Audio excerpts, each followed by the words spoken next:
So if you let JC take the lead and then get rid of Stefan, get some more capital, and then use Jalen, I don't know. I don't see why they still don't move on from him, but we'll get the boys' thoughts on that.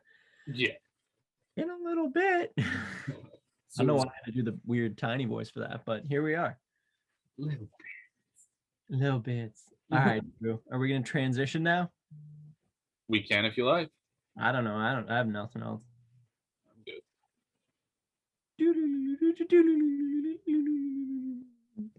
That was my transition sound.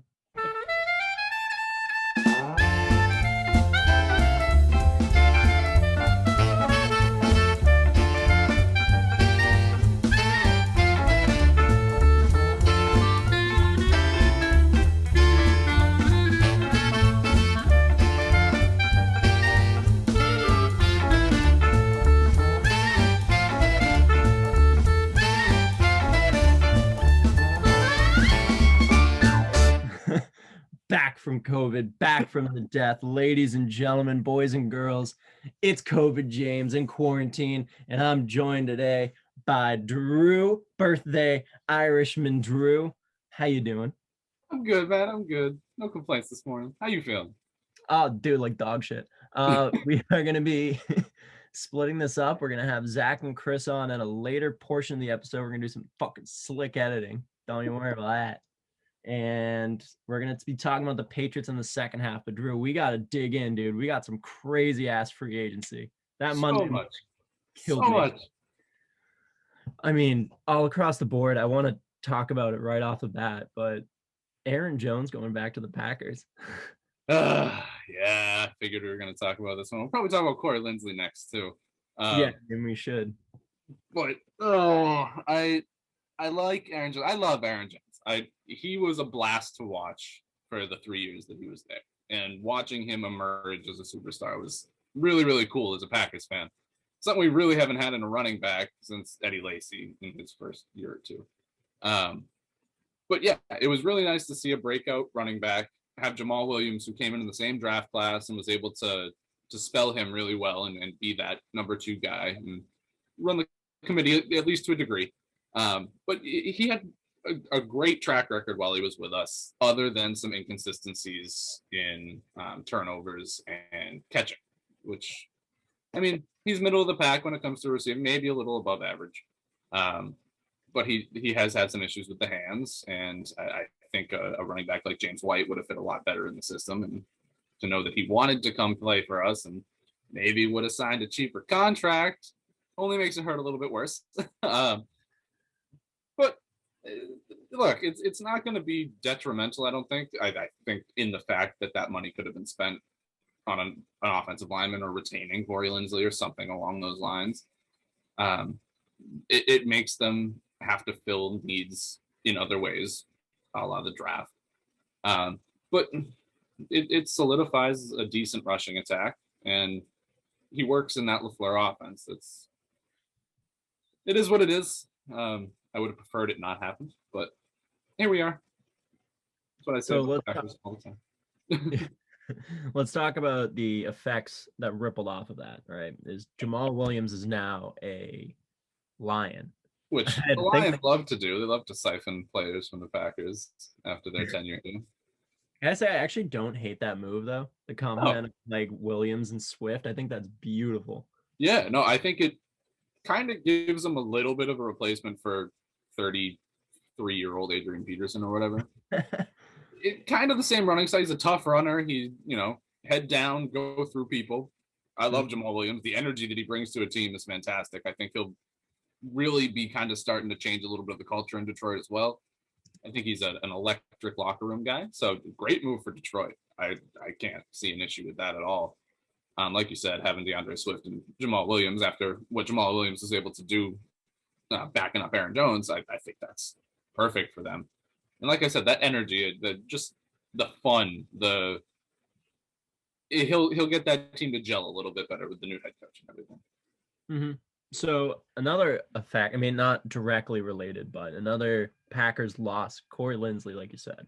That one's devastating, but that's great for LA. I almost said San Diego. Yeah. Out of my head. Oh man, the Chargers. I mean, joining Brian Bulaga over there.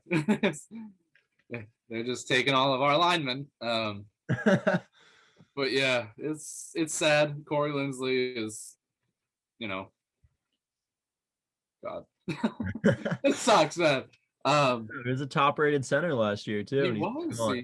He's been so solid his whole time in Green Bay. I mean, Aaron Rodgers, all he's got left is David Bakhtiari from, his real original line.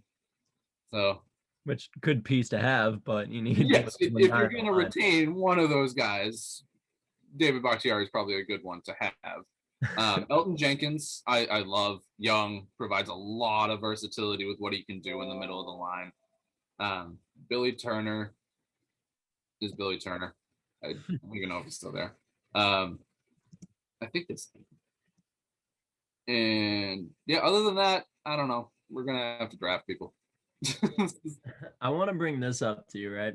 Because this morning it comes out that the Niners made a big splash and they got Mack and Williams. Like they signed them. Trent Williams for 6 years, $138 million. Yeah. That seems pretty fucking steep. He's a great lineman, but he's up there in age, man. That's a lot of money and a much longer period of time than I would have anticipated.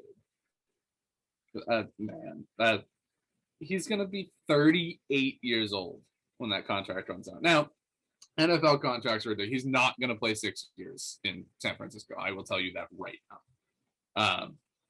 No, not a shot.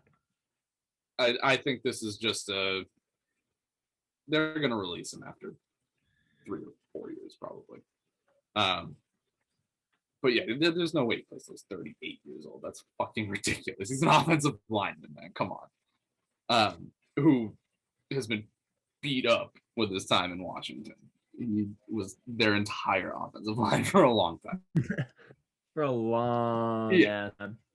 So we can kind of push the Patriots off because they're the biggest story right now. Let's say that to the end. That'll lead nicely into Zack and Chris. Yeah, the meteoric splash they made. But let's go down some of these names so far that have signed with teams. One, obviously, I'm very pumped about. But Joe Tooney ends up going to Kansas City. Love that for them, especially after who they lost already. I mean, it surprises me that they'd not pay those guys and then go out and pay Tooney what they paid him.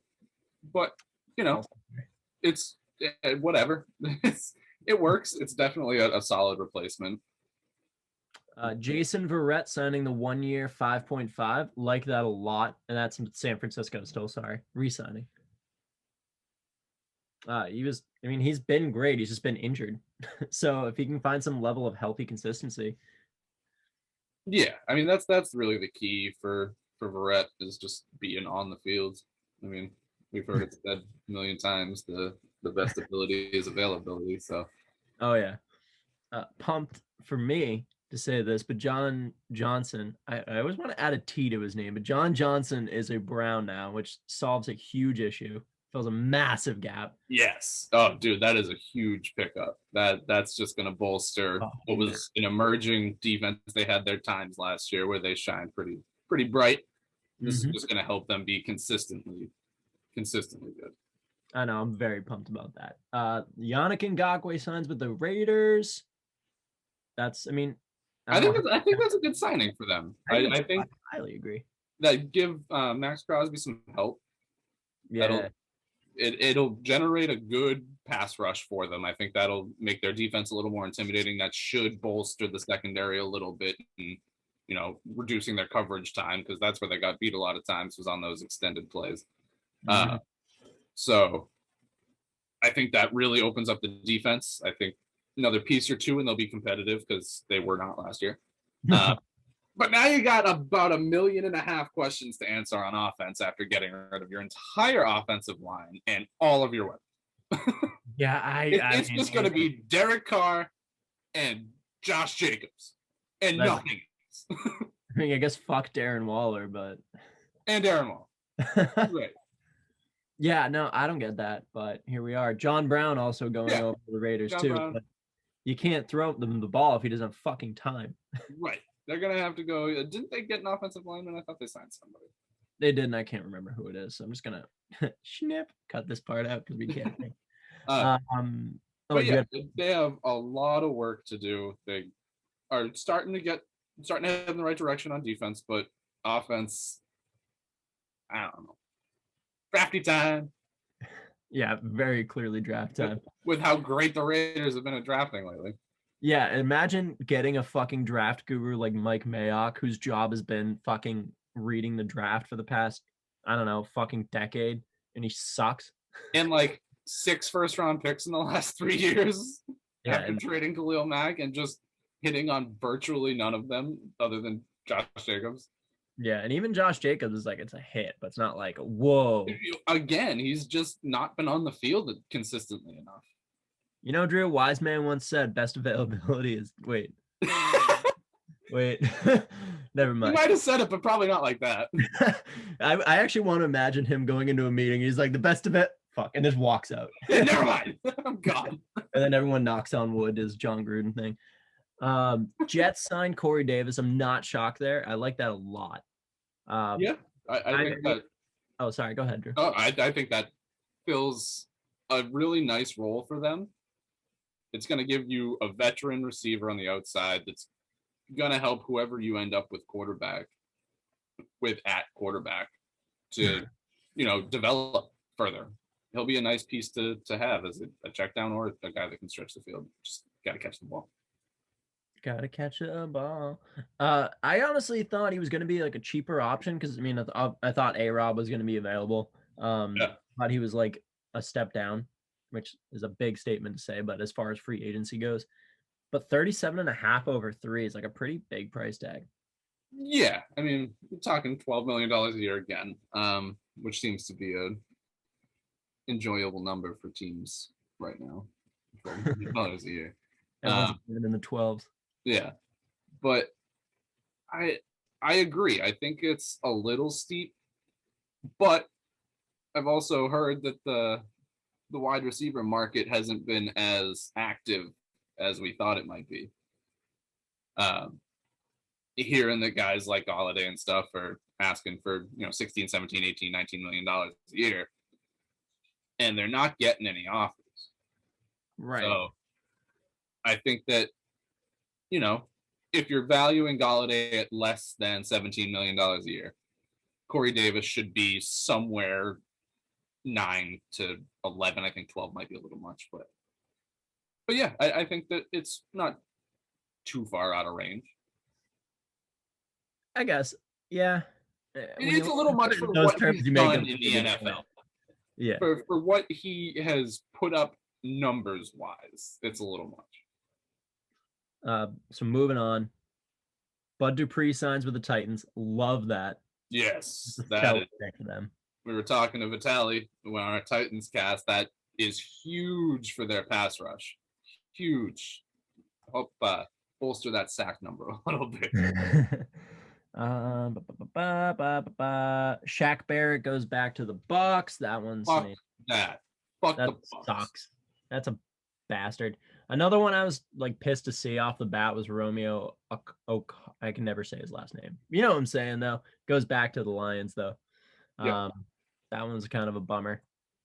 I really wanted him to move on. Anthony Barr locks in. What else do we got? Carl Lawson to the Jets too. How do you feel about that? They did re-sign. They re-signed Henry Anderson as well. Mm-hmm. So they're committed to keeping that offense or defensive line stocked. So can't fault them for that. I think Carl Lawson does kind of fit the Jets' defensive mindset to me, I guess. I can definitely see him in a Jets uniform. We're going to have to, Drew. That's the point of free agency. I can picture it prior to actually seeing it visually. No, I think it's a good signing. I think that really they should probably focus a little bit more on their anemic offense. But you do need a defense too. So, not bad. Oh, cut you off again. Nailed it. No, it's just not bad. Go. Oh, let's move on and talk about the Giants a bit because they made One deal that was kind of questionable, that's the John Ross signing. I mean, I like it for a 1-year deal. Like he could actually shine, which I had people in our DMs, COVID, talking to me about how it's actually a decent deal and they could see him like shining as not being like a 2 guy, which I think is just free agency buzz. It happens. I've bought into it heavily. Where did he end up again? The Giants. Oh yeah. Oh yeah. That's definitely a system that has the option for one of those guys. The guy that you could probably run around in the backfield with jet sweeps and create some misdirection and some motion with. And just a fucking burner, obviously. But yeah, I think that's a great move. The more weapons, the better. For if they want to stick with Daniel Jones, which I'm sure they will. Yeah, like it. And then the biggest one is Leonard Williams signing 3-year 63 off of his franchise tag. That's massive. That was kind of locking them up too, because they were waiting on that deal, which honestly might have screwed them, but they're waiting on that deal to make other moves because their salary cap was so low. Right. Exactly. And I mean, it's good for them to shore up Leonard Williams. He was a key part of that defense last year. So good for them. And yeah, I think that they are. I think that you're right. It did hurt them a little bit in how long it took, but they're good. Yeah, I think we start talking about the Patriots now, Drew. I'm going to be honest. I think it's time.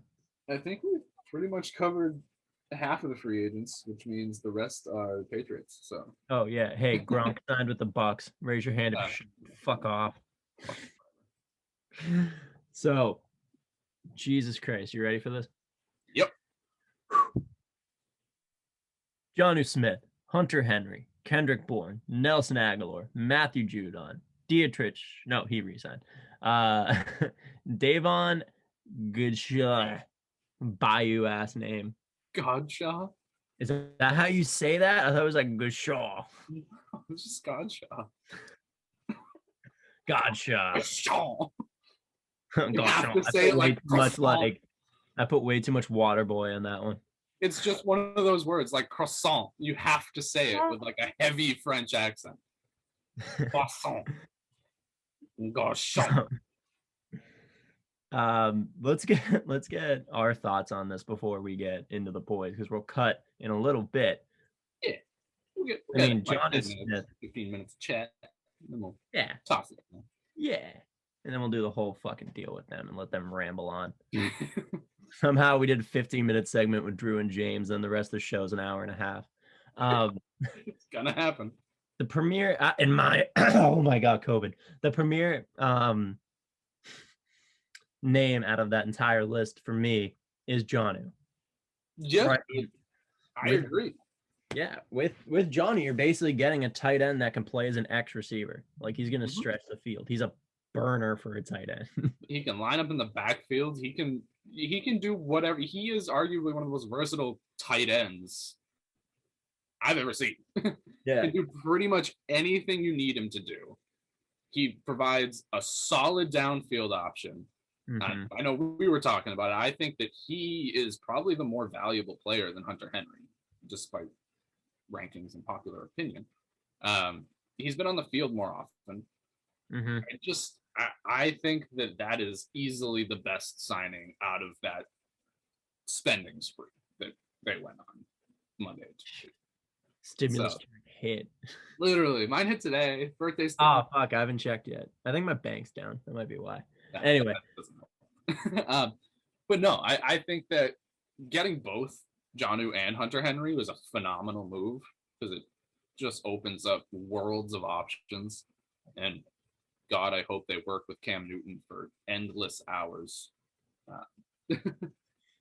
If that's the way they want to go, whatever they want to do, whoever is going to be quarterback, just have them work with Jonnu and Hunter and get the middle of the field under control. Own the middle of the field with those two guys and then work out from there. And if they sign some wide receivers, as I'm sure we're going to talk about. So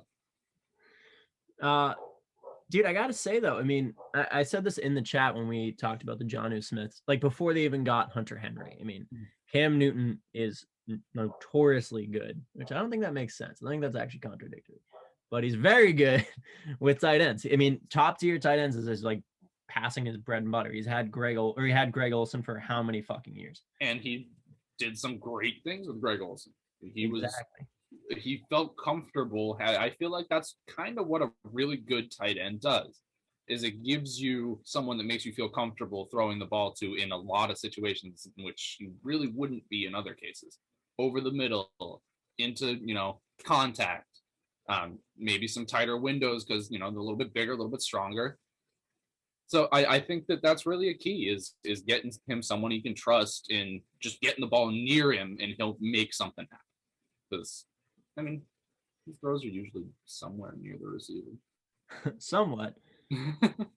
But if you can mix up that ability to have Jonnu Smith stretch the field, have Hunter Henry runner on short, we know how Bill Belichick works with two tight ends. Mm-hmm. We could be looking at a completely revamped offense, not even including, like we said, these wide receivers they signed. Yeah, and like I said, it comes down to, with those two guys, if you can get the chemistry working between them and the quarterback, you're not going to be able to cover both of them in the middle of the field. It's just not going to happen. You don't have two coverage linebackers or a linebacker and a safety that are both capable of covering what those guys are. No, not a shot. So I think it gives them a great mix of speed and strength and versatility. And if there was a way to revamp this offense, this was certainly the right first step in doing so. Absolutely. I mean, let's briefly touch on this too. I think one of the most underrated signings, and it's because of his name, but Nelson Aguilera coming off of like one of his best years, being a Raider, I think could actually do damage. Like Nelson Aguilera, when I think of that, like he's someone who could like shine as a Patriot. Yeah, 100%. And it seemed like he kind of fixed some of his drop issues in Oakland last year. And he's a guy that just finds ways to get open and usually finds ways to get open deep, which is huge. Now it just comes down to the quarterback being able to read and hit that. But there's never a downside really to having a dude that can take the top off a defense. And Nelson Aguilera absolutely can. And he can run after the catch too. He's got some decent vision carrying the ball. So this is true. Also, name I forgot to mention, which is another guy who just seems like a Patriot, but Jalen Mills. Yeah, I think that it's a fit for sure. I think this more opens them up to move on from Stephon Gilmore. Yeah, anything that you can get into that secondary right now that's moderate talent, and Jalen Mills is above average talent, I would say, is going to ease the transition from losing the defensive player of the year from 2 years ago. So right. But unfortunately for us, Drew, that kind of stumbles our like theory because we both thought there was like a trade brewing. There was going to be like Njoku, like Gilmore package. There's no way, not a shot in hell. No, and it's surprising because we've been hearing about this for probably over a year now that they've been working on trying to move Stephon, and it just hasn't happened. I don't know why, I don't know how, but I don't know why teams aren't willing to give up what they're looking for. No, I mean, he is a piece on defense that you could build a championship defense around straight up. No question. Yeah. So I don't know why he's still there, but whatever. Well, like I said, when I look at it, like Jalen Mills, the biggest benefit of him is that he can play all over on the defense. He can kind of move around and be that versatile guy that Bill Belichick fucking loves. Like gets a dick rock hard. Yeah, I mean, for good reason. Yeah, I mean, obviously. So if you let JC take the lead and then get rid of Stephon, get some more capital, and then use Jalen, I don't know. I don't see why they still don't move on from him, but we'll get the boys' thoughts from that. Yeah. In a little bit. I don't know why I had to do the weird tiny voice for that, but here we are. Little bits. All right, Drew. Are we going to transition now? We can if you like. I don't know. I have nothing else. I'm good.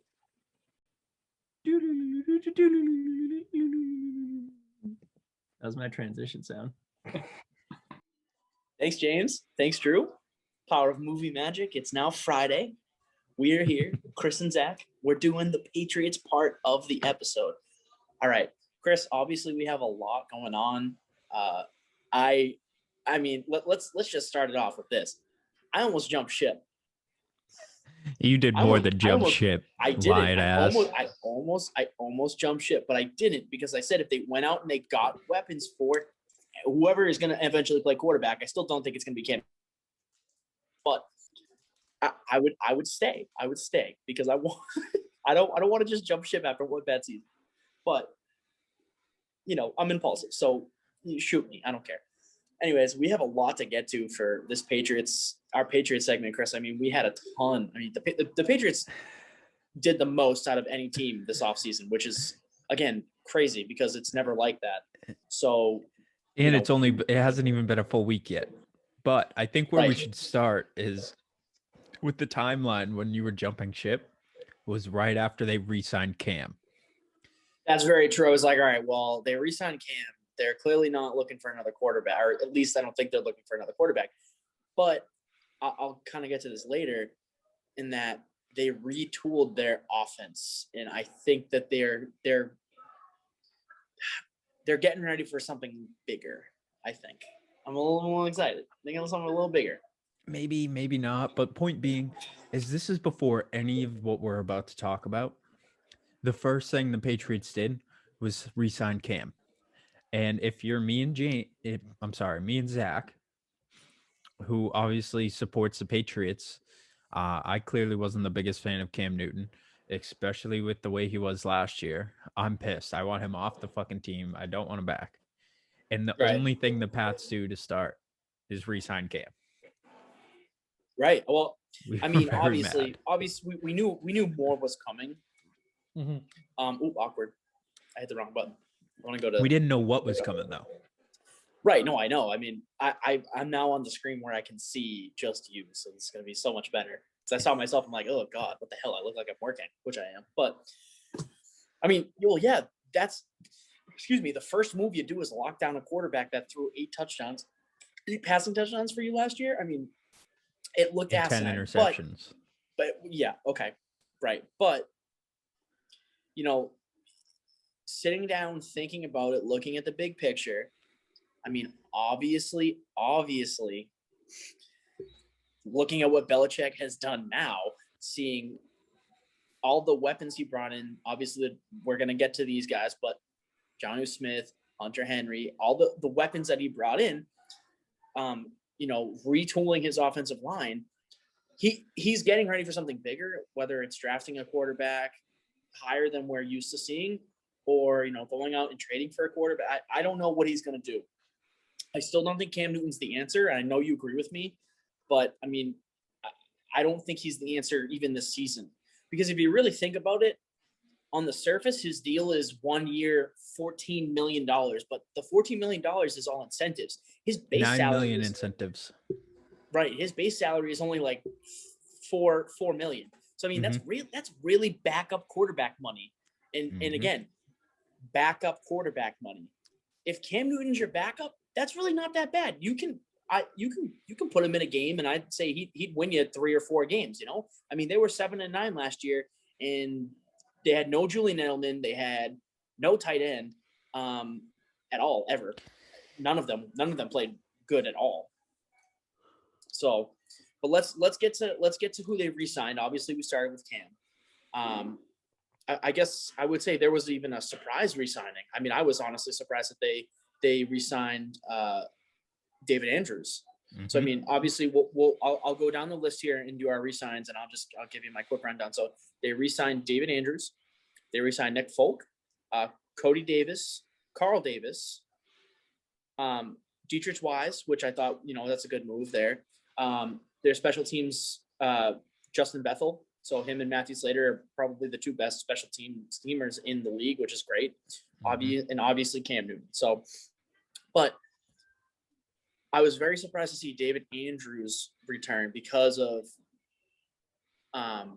they signed Teddy Karras back to the team. But I like the depth. Now their offensive line, they have a ton of options. They traded back for Trent Brown. They still have Isaiah Wynn. David Andrews is coming back. Ted Karras has been in that system before, and he's played multiple roles. And Michael Onyenwu too, another steal of a pick in the 6th round. Like the Patriots, I mean, look at it now. I mean, they probably have a top 5 offensive line if they can really gel it together. I mean, obviously they don't have Dante Scarnecchia, who's put together really good offensive lines in the past with Patriots, but the pieces are there, and Belichick likes his big men, and he knows how to. But David play Andrews offensive line. is obviously a huge signing, re-sign, Mm-hmm. because he really does so much for that Patriots offense. Right, He's and I definitely think a guy that you need to keep. Yeah, no, I was just gonna say too, and it really looked like he was gonna go elsewhere too. Mhm. And I think this was really this signing. I mean, this is a special case. Obviously, all the other ones were planned according. I really think this one was off the cusp. I don't think they were expecting Patrick Chung to retire. I think because think about the timing of it. Patrick Chung retires, then they sign David Andrews like what 2 hours later. You know what I mean? Like having that extra piece on there, he takes a team-friendly deal. I mean, it's awesome. Like I'm really, really excited to have him back on. I love him. He's, arguably a top 5 center in the league. He's definitely underrated as a player. But yeah, that offensive line is going to be buff now that they brought Andrews back. They re-signed Teddy Karras. They still have Onyenwu. They have Isaiah Wynn. And they traded back for Trent Brown again. So, but I mean, is there any re-signing that you were kind of like, obviously Cam Newton, but out of any of the other ones where you're kind of like, we didn't really need them, or like, oh, like that's a good re-sign? Nick Folk, I feel like Patriots are weird with the kickers anyways. So that wasn't, I think, their biggest push, but it's okay. Well, but think about it like this though. With Nick Folk, I mean, he was good. He was good for them last year. I mean, he really was. He was really good for them last year. I mean, especially at a position where honestly they've had trouble getting a good kicker for the last 2 years. Mm-hmm. Obviously, with Steven Gostkowski going to the Titans and being what he was in the last year with them. But let's not forget they still have Justin Rohrwasser, I believe is how you say his name, and Roberto Aguayo. Apparently, which I completely forgot that they still had Roberto Aguayo in their system. So, they go into camp with 3 kickers, and it could be a really interesting kind of like battle to see what's going on. I mean, who knows what's going to happen? I don't know, but I think it's Nick Folk's job to lose at this point. We'll see, because Justin was there last year too. He was, and he lost the job to Nick Folk. So that's what I'm going to see if there's any push from this kid. I really think. I mean, obviously, Belichick wants the kid to take over, obviously, because you're paying him less money. He's on a rookie deal, and he's only a 5th round pick, so it's not like you're tendering him at like an absorbent amount. But that's besides the point. Let's get into. Oh, go ahead. I was just going to say one more returning player that I think was a great move was Justin Bethel. And we can talk about the Patriots special teams and how they're unlike any team, how they use the special teams in the NFL.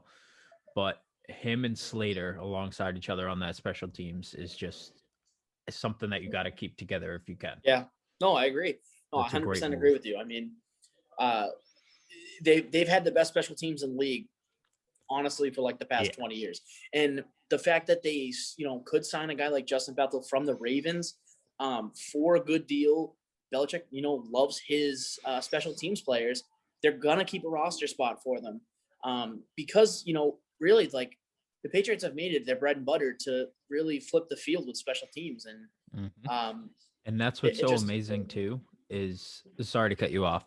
No, you're good. But, like, we see players like Brandon Bolden, people that were running backs and had their good years. But then when they started to slow down at that position, if you were just a good player and Belichick finds a fit for you on the special teams, you'll never leave because you'll be so valuable on special teams. That's the thing. Like, it's not – and I'll say one thing before we move on to obviously the signings, because that's going to be our bread and butter. But it's nice to see players get rewarded for hard work. Like special teams players, they're not position players. You know what I mean? Like, yeah, Matthew Slater's a wide receiver. Yeah, Justin Bethel, he's a cornerback. But Matthew Slater's not going to go out and play wide receiver unless everyone is broken. Or, Justin Bethel's not going to line up against a wide receiver on defense unless they need him to. He can do it, but they're utility guys. Same thing with like a guy like Nate Ebner. When they had Nate Ebner, he was a free safety, but he was a special teams guy first. And that's the thing. Belichick loves to put people in special teams positions and say, listen, you want to be a wide receiver? Go make a tackle first. Let me see you like put in some work first. If you're dedicated to it, we're going to keep going. You know what I mean? So I agree. I think Justin Bethel is a really good signing for them.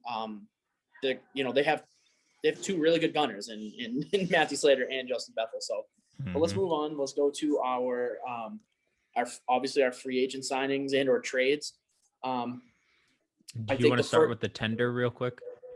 The tender? Which one? Yes. So JC Jackson, because that's basically returning. We'll start. Yeah. So JC Jackson gets a second round tender from the Patriots.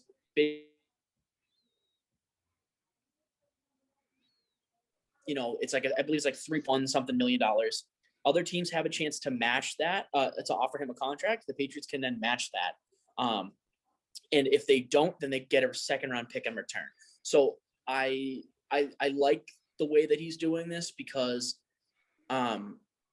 he's getting something out of it no matter what. He's getting the player most likely coming back for another 1-year contract, and then they can see what they're going to do with, as far as a long term, whether they want to trade him or they want to let him go or whatever.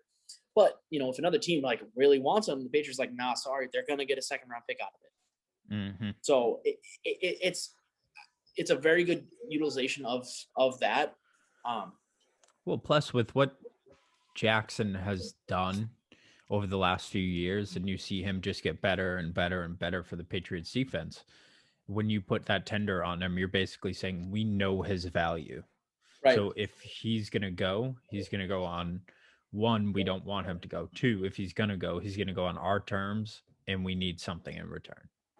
Well, right. And that's the thing too, is that the one thing that it kind of does for you is that if you have a team that's really bottom of the barrel, that's really gunning for your quarterback, you get a high second round pick out of that. You know what I'm saying? So it really is just, okay, well, these three teams made offers, and like, it's, the Bengals, the Packers, and, whatever.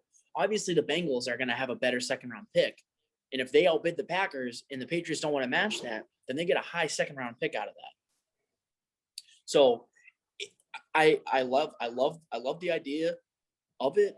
I do love JC Jackson. I mean, he was second in the league in interceptions with 10, I believe, last year. He filled in for Stephon Gilmore and filled in those shoes, and he did it, phenomenally for I believe a third-year player. So he's a diamond in the rough. He is a stud. He's gonna be, a top 10 corner. At some point. I would love to see him stick with the Patriots, but we'll see. Let's get to the trade. Obviously, Trent Brown was traded back to the Patriots by the Raiders. I love it. I love the trade because they're getting another offensive lineman that knows the system, and he was an absolute monster for them in that Super Bowl run. Monster. And again, same thing with a signing like Ted Karras. They're getting a guy who's been in the system. He's a center. Obviously, we re-signed, David Andrews. He can still play at any position on that line. He's done it before. He's most likely going to do it again. And it just, I like these offensive line signings, especially where they've been in the system before. Having that veteran, two veteran centers is obviously hard, but Ted Karras is another great addition, and hopefully they can find a spot for him and Andrews because they're both crucial on that line. Yeah. But it's tough to see them both come in. And I think what you said earlier is exactly right. When Chung decided to retire, they kind of caught them off guard. So they were like, we'll re-sign Andrews and we'll figure it out from there. But yeah. Well, let's get into players that they also re-signed. So obviously they re-signed Ted Karras. Kyle Van Noy also coming back. And that's, I think we're both on the same page. We love that. We kind of knew it was going to happen. Once he got cut by Miami, we were like, all right, he's coming back. There's no way. I mean, it's the same thing that happened with Danny Amendola. Went to Miami and then came back. So I think that was it as far as re-signs. Players that have been in the system before and come back. So Trent Brown, Ted Karras, and Kyle Van Noy are all players that are coming back. So let's get into the actual free agent signings. Players that have never been on the Patriots before that were signed. So obviously there are some pretty big names on here. I mean, I know when I talk to James is like, damn, pretty big names. There are some pretty big names. There's 3 pretty big names right off the bat. I mean, I know. 2 tight ends and a linebacker. Already know where we're going. I would argue a cornerback as well, but he's not as big as most people give him credit for. Would you consider this the bread and butter? This is the bread and butter right here. My next question is: have you not eaten yet? I'm so hungry. I'm so That's hungry. 3 times you brought up bread and butter. I'm very hungry right now. I'm sorry. I haven't eaten anything all day. Okay, so let's get into it. We have Jonnu Smith. We have Hunter Henry. And then at the back position, Matthew Judon. So let's get into those 3 players. Obviously, I'm a whore for Jonnu Smith, all right? This dude is a beast in the red zone. A beast in the red zone. I loved everything he did with the Titans. I'm going to love everything he does with the Patriots. And it's only going to make it better for us now that we have another complimentary piece in Hunter Henry, who they also signed. So, I know they're going to keep saying, they're going back to Gronk and Hernandez. It's not going to be like Gronk and Hernandez. These are 2 different guys. It's 2 different. It's going to be a different scheme. The Patriots, let's face it, Chris. The Patriots are better out of a 2 tight end set. They are just 100% agree. Infinitely better out of a 2 tight end set. It's been proven time and time again that that's how they play best. And they're turning into an aggressive run team. And it's obvious that that's what they want to do. They beefed up the offensive line again. Cam Newton's not throwing the ball. You get him some offensive linemen, and he could be a real run threat. I mean, we saw it last year. He can run the ball. Mm-hmm. I mean, if he has more awareness and makes more smart run moves, like a better ball carrying skills, prime Cam Newton style, easily. Yeah. But that's what's so big about these tight ends. Well, one, we were talking about Jonnu Smith and how excited you were when that signing happened. And then everyone else was like, I was kind of hoping for, not that Smith is bad, and because he's not. I mean, 41 catches, 8 touchdowns last year, and he's just been improving every season, which is awesome. Right. But everyone was kind of upset because they wanted Hunter Henry on the Pats, and then that just got swept away. You were like, no, Hunter Henry's just not coming to the Pats. We were like, no. I was like, oh, there's no way. But I was like, that's sick, dude. I love Jonnu Smith. I'm excited because he's a red zone threat. But then you get Hunter Henry. Red zone threat. But then you get Hunter Henry, who is a big threat in between the 20s. He can spread that field for you. He's a vertical tight end. And, before Cam got COVID, he did have a little zip on that ball. And if he can get his mechanics down, and if it's Cam playing, which I don't think it's going to be, but if it's Cam playing, you have 2 tight ends that can do multiple different things for you. And oh my God. I mean, we can go all day on this 2 tight end offense. Yeah, now. we don't. But you take the 2 top tight ends on the free agent market. Bill Belichick is a god, and we all thought he was an idiot for a little bit. And then he comes back with this. Well, but here's the thing too. Like, he still has like $15 million in cap. Like, he can still sign some other players. I know he signed a couple people today. I mean, but let's go Matt Judon. He signed a Pro Bowl linebacker to Pro Bowl linebacker, to less than Pro Bowl linebacker money. So automatically, I see it as a win. But Matthew Judon is a dog. He is a dog. He has 35 sacks in 5 years. Instantly adding to a linebacker core that obviously we have just been depleted. They signed a couple linebackers. Obviously, Brandon Copeland left. We'll get to that. Dante Hightower is coming back, so you're going to have that additional veteran piece in there. But still, Judon definitely brings a little more speed than Hightower. He does. His sacks his stats tell them exactly how he is. And he's a huge addition to have for that linebacker core. Right. And, you pair him with a guy, again, like Kyle Van Noy, Dante Hightower coming back. They also signed a guy like Raekwon McMillan from the Dolphins just today. And, obviously we play them twice a year. That dude hits the shit out of people. Like, he fucking ruins people on the field. He's a big hitter. And obviously with a guy like Brandon Copeland leaving, going to the Falcons, which actually happened, I think maybe like 2 or 3 hours ago, the news was announced, but that's not even it. So, the Patriots had the worst run defense in the league last year. Then they go and sign guys, obviously like Kyle Van Noy, Matthew Judon, Raekwon McMillan, and on line, they signed a guy like Montravius Adams from the Packers, who, plays a really, really good game. I'm excited to see what he can do. I hope he makes the roster. I mean, obviously, not everyone's going to be able to. But they also sign Henry Anderson. They sign a guy like I know I can't pronounce his name right. Davon Godchow, I believe is how you pronounce his name. So they're getting pieces in from other teams that are bigger pieces. And to me, it seems like they're going to replace Lawrence Guy at the nose tackle position. So, but I'm excited to see what these guys can do. And then obviously we can get into our other pieces here. So they signed Jalen Mills of the Eagles, won a Super Bowl with them in 2017 against the Patriots. So Belichick loves doing this. He loves snatching players from other teams where he's seen things that he likes from them and then just turns on the gas. So a guy like Jalen Mills, he obviously saw something he liked in the Super Bowl, especially. And just he waited on him and was like, yeah, he's available. Let's sign him. I'm excited to see what he's going to do. I mean, he's one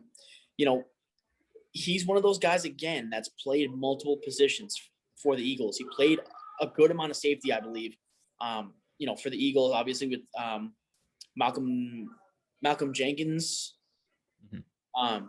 departing to the Saints. And he's just a versatile guy that Belichick is going to know how to use. And again, but that's exactly what is so amazing about Bill. Last year, every Patriots fan was pissed. They did nothing in the offseason. We had nobody. And then you give Bill Belichick a year, and he says, this is what we need. We lack our defense. We lack wide receivers. We lack tight ends. What does he go and do? Plugs almost every single possible hole over a 4-day span. And it's just ridiculous. I mean, exactly like you said, Jalen Mills gives just so many options for them to play with. And mix that defense around. We got 3 new linebackers. We have 3 wide receivers and 2 tight ends. And we didn't even get to the wide receiver signings too. And exactly, that's just how crazy it is. I believe these are the last 2 free agents that they've signed here. Let me just double check and make sure. Yeah. So the wide receivers, obviously their last ones we'll get to. So the Patriots go out and they sign Nelson Aguilar, which at the time I was like, I don't really like that. But then I looked into it a little bit. Aguilar had a really, he had a really good season last year.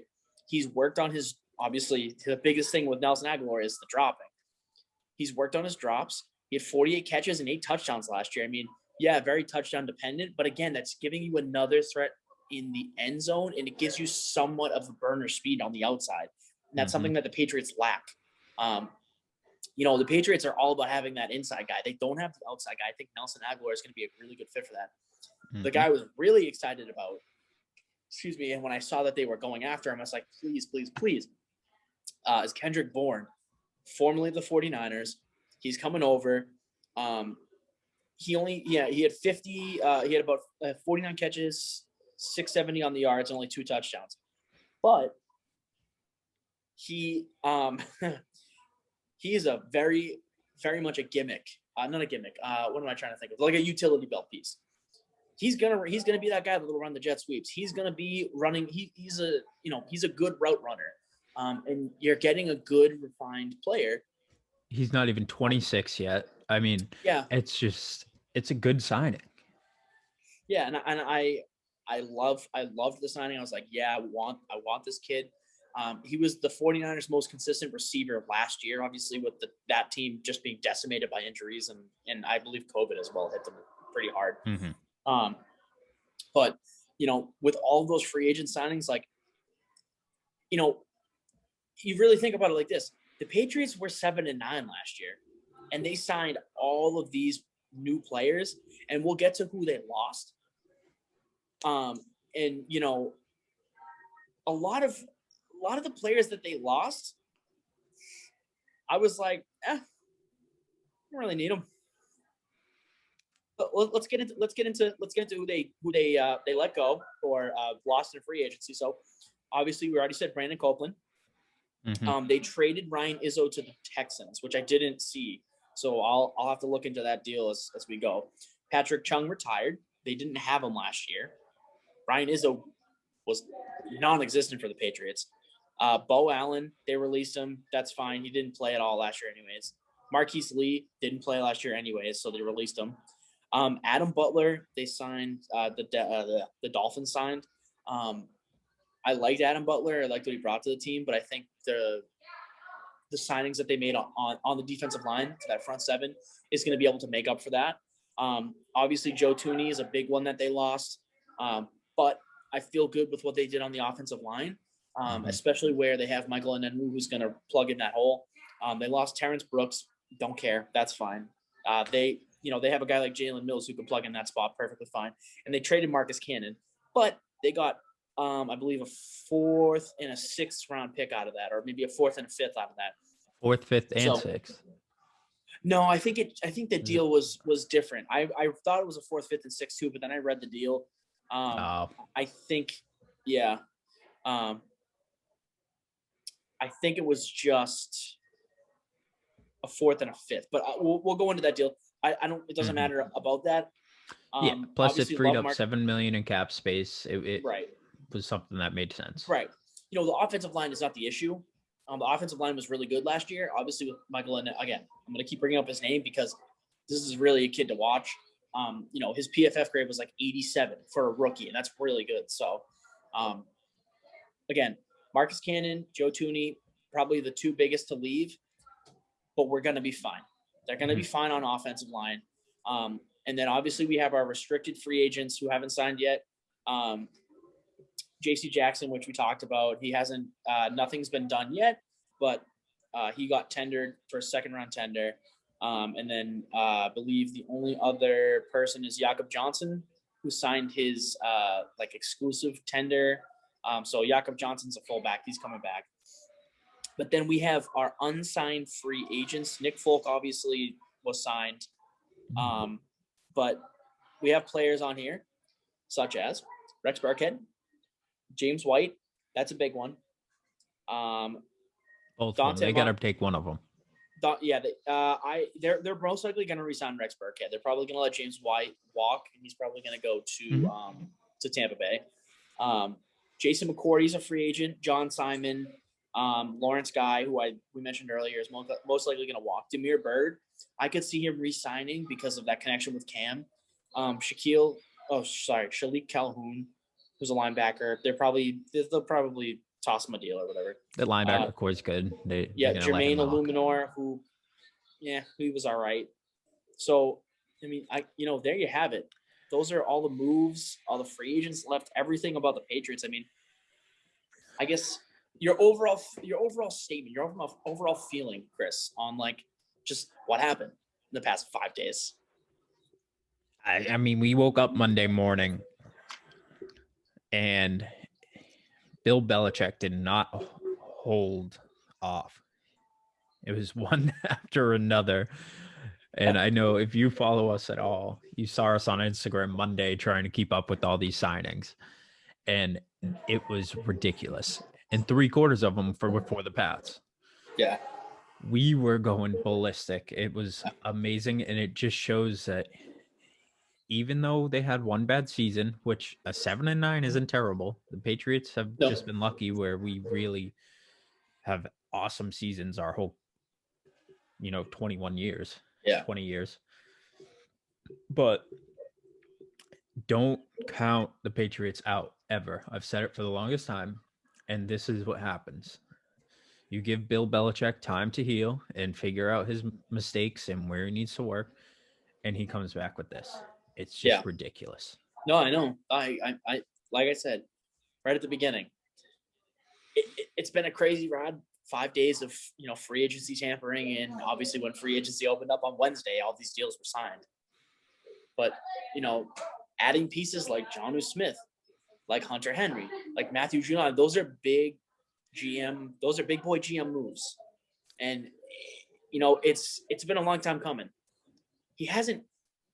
And I've done a lot of content on sports media, and this is one of the topics that came up, is that Bill Belichick has been a very mediocre GM, but he hasn't given himself the right tools to win on a consistent basis.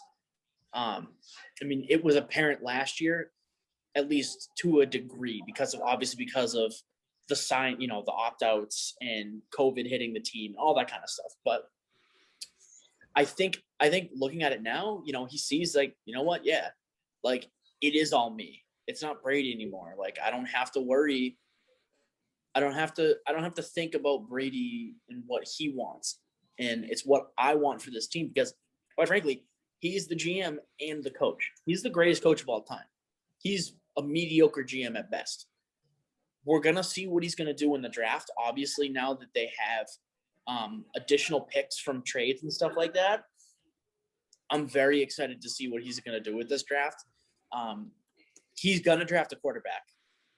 He's drafting a quarterback. It doesn't matter where he's going to do it. He's going to do it. He's going to find a guy in the draft that he likes, and he's going to gun for him.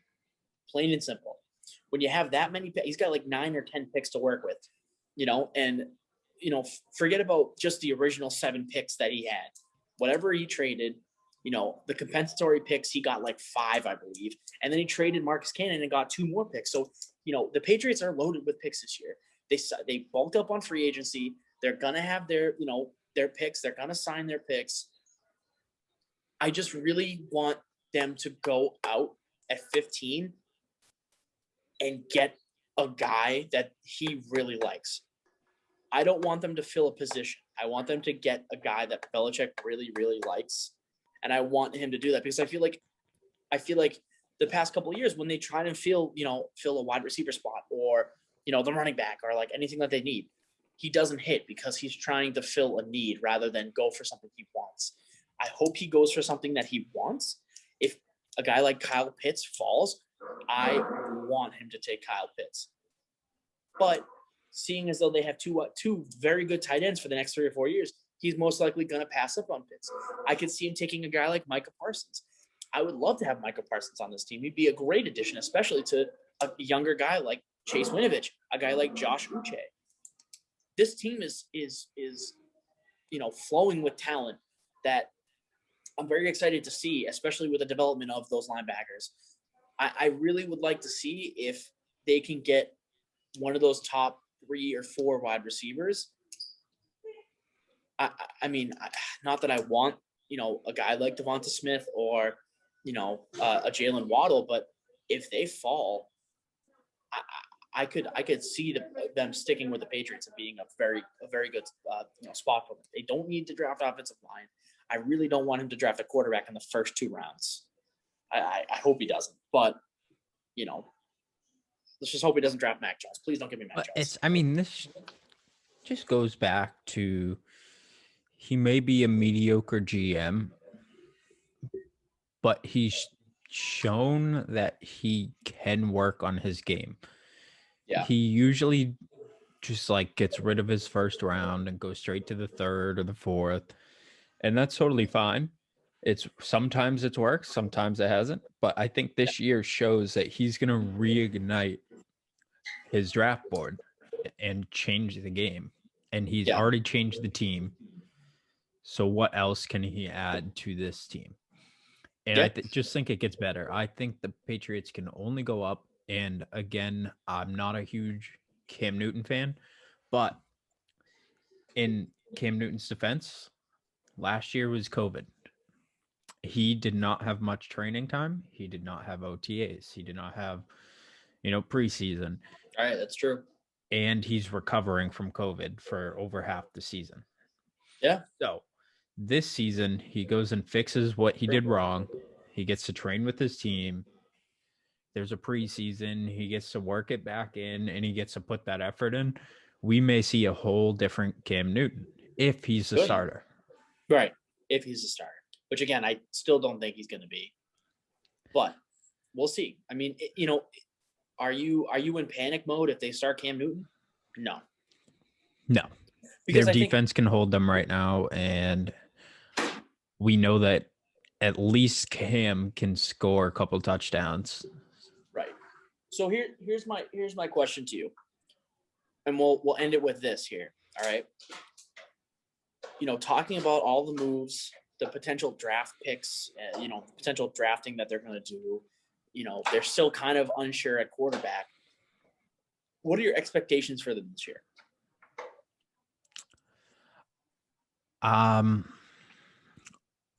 With Cam Newton, unless they sign a quarterback at free agency, which I highly doubt now, I don't think that they're going to pick a quarterback in the draft and start him right away. That's not how Bill Belichick works, and that's not how the Patriots work. Yeah. So that means Cam Newton is starter. Now with that, it all depends how he looks at the beginning of the year. And I think if he comes out and has changed his whole situational awareness, he practices his ball running techniques, he stops throwing off that back foot. That's his biggest thing. And he gets that ball accurate, the Patriots will be fine. They have that two tight end offense. Yeah. Plus, let's hope they get Rex back at least, who did great with Cam last year. Mm-hmm. If they can kind of run that system, plus with the tight ends we have, that's great blocking in the front right there. We can be a top 5 rush team easily. And well, that's the thing. They were second in rushing last year, and they added all these weapons, especially tight end, offensive line, and you're getting Cam back, who is definitely run oriented. So yeah, I mean, I 100% agree with you. They could be the top rushing team if they wanted to easily. 100% agree. What I mean more about expectations is, what do you expect? What do you expect from the team itself?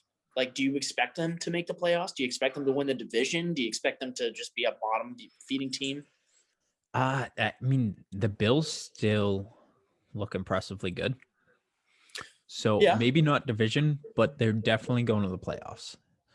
Now, if it's wild card or I can't tell you. It also depends how the Dolphins are going to look, but I don't think the Dolphins put themselves in much of a position this year compared to last year. So we'll have to see how it plays out. But I'm looking at the Patriots really finding a lot of chemistry with the team this year.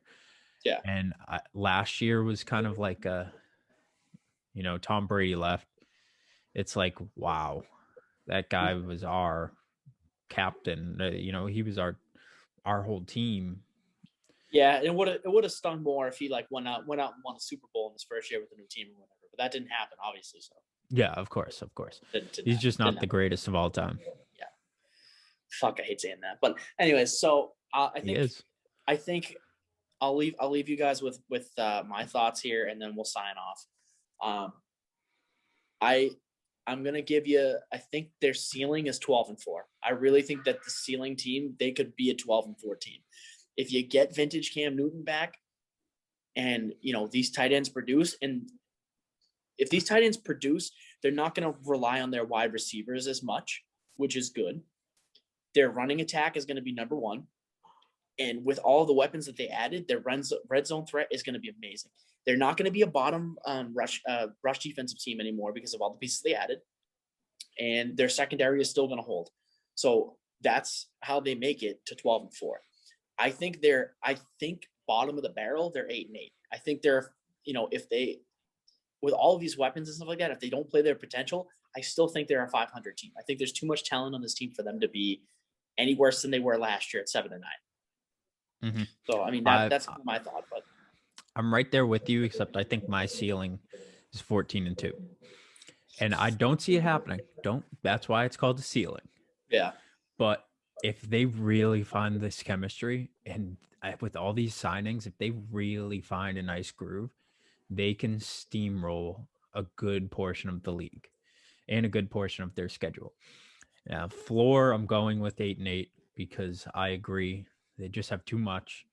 I don't think that they can really lose more than 8 games. But I mean, we'll see. We'll definitely see, but their schedule is not like last year. Their schedule is a little bit easier, I guess, this year. Mm-hmm. They're playing obviously the NFC South. You're not playing Drew Brees anymore. You will in fact have to play Tom Brady, but that's fine. You're playing the Falcons and you're playing the Panthers, so whatever. You're also not playing playoff Tom Brady, and your head coach knows every single one of his weaknesses. Right, blitz the shit out of him. Like the ever. I don't know. I still think the Bucs are going to annihilate us. Yeah, I'm a little worried. Of course, I'm worried about that game, but we'll see. We'll see when it comes time. But anyways, thank you guys so much for tuning in. This was Garbage Time, or at least our portion of Garbage Time. And for James and Drew, and also for Chris and for myself, I'm Soggy Boy. This is BOTA Sports. You know where to find us: Facebook, Instagram, Twitter, Spotify, Apple Podcasts, Google Podcasts. We have a couple different websites. We have thebotasports.news is our blog, and the BOTA Sports podcast.wordpress.com, I believe, is our podcast website. So you guys can go check those out. We have merch. Check out our Teespring. Go to Teespring, search BOTA.